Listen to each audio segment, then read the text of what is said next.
விடுறா.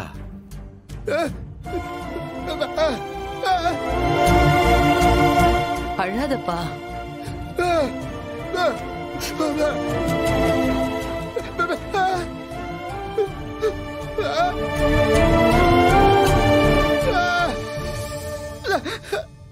ஏன் அத்தை இப்படி பண்ணிட்டீங்க?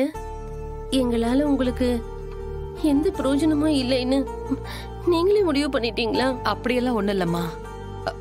முன்னாடி நாம எல்லாரும் ஒன்னா கூட்டு குடும்பமா இருந்தோம். வாடகை, மளிகை சாமான்னு எல்லாரும் பகிர்ந்து கொடுத்து குடும்பத்தை நடத்தணும். ஆனா இப்ப அப்படி இல்லல. பண தேவை இந்த வீட்ல நிறைய இருக்கு. அதனாலதான் நான் அப்படி யோசிச்சேன். அதுக்கு நீ 10 பாத்திரம் கழுவ போவ, அப்பா வேலை செய்ய ஃபுட் டெலிவரிக்கு போவாரா? என் வேலை அவ்வளவு கஷ்டம்லாம் இல்லம்மா. ஆனா உங்க அம்மா, நீ அந்த வேலைக்கு போயிருக்க கூடாது லட்சுமி. மாமா, நீங்களும் இந்த வயசுல இப்படி ஒரு வேலைக்கு போனது ரொம்ப தப்பு மாமா. நீங்க தான் இத்தனை வருஷமா மெக்கானிக்கா இருந்தீங்கல்ல, நீங்க அது சம்பந்தமா ஏதாவது ஒரு வேலைக்கு போக கூடாதா?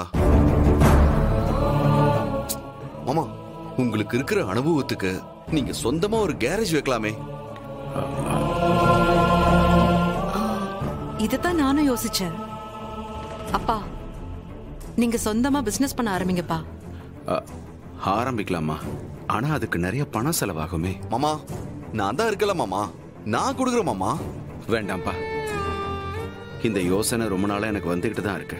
கொஞ்ச நாளைக்கு நானு இந்த மாதிரி வேலையெல்லாம் பார்த்துக்கிட்டு பணம் சேர்த்ததுக்கு அப்புறமா கேரேஜ் வச்சுக்கிறேன். ஏன்பா, உங்க மகதானே நானு, நீங்க மட்டும்தான் எங்களுக்கு செய்யணும்னு ஏதாவது சட்டம் இருக்கா? உங்க பிள்ளைங்களும் உங்களுக்கு பதிலுக்கு செய்யலாம்ப்பா. நாங்க உங்களுக்கு கராஜ் வச்சு கொடுக்கறோம். துளசி,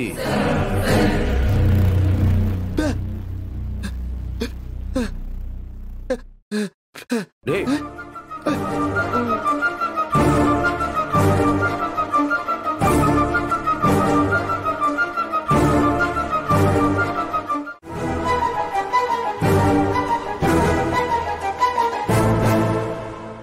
மாமா,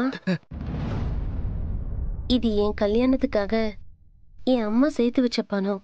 இல்லம்மா, இதெல்லாம் எதுக்குமா? வச்சுக்கோங்க மாமா.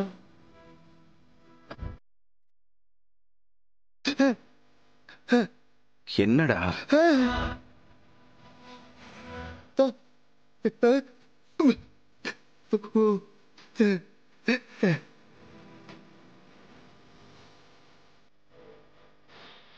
இதெல்லாம் நீங்க என் கல்யாணத்துக்காக போட்ட நகைப்பா. துளசி, அப்பா, மறுக்காம வாங்கிக்கங்க. இந்தாங்க, புடிங்கப்பா. எல்லாரும் என்ன சங்கடப்பட வச்சுட்டீங்களே. மாமா, நீங்க இப்போதைக்கு அவங்க கொடுத்ததெல்லாம் வச்சுக்கோங்க. நானும் உங்களுக்கு ஹெல்ப் பண்றேன். நீங்க சீக்கிரமே அந்த கேரேஜை ஆரம்பிச்சிருங்க.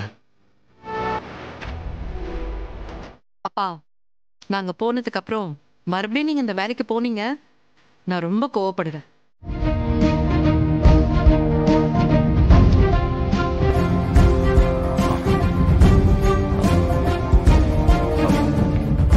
அஞ்சலி.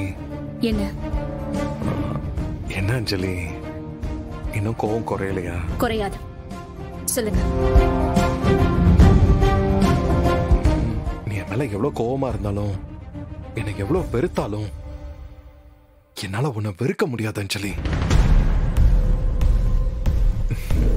ஏன்னா என் உயிர் நீதானே. என்ன வேணும் உங்களுக்கு?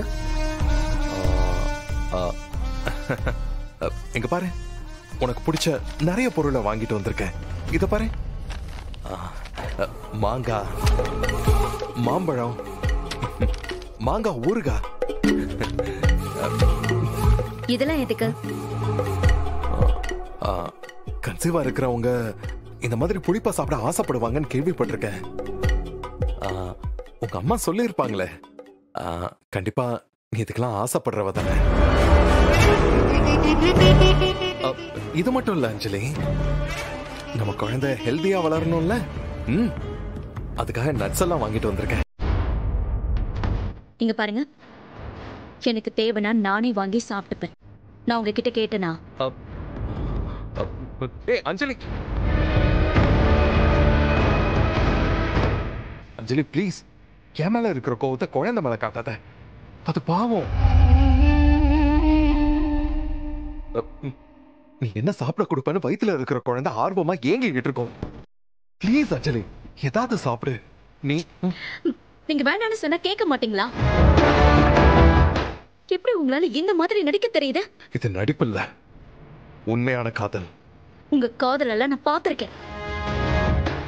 அஞ்சலி, நீ பழசை பேசிக்கிட்டு இருக்காத.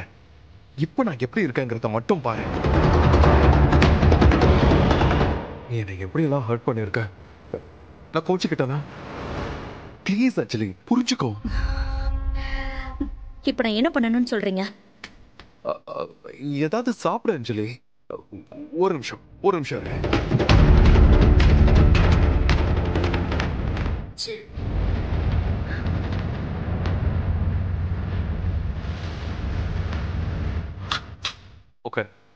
உட்காரு. ஒரே நிமிஷம் வாஷ் பண்ணிட்டு வந்துடுறேன்.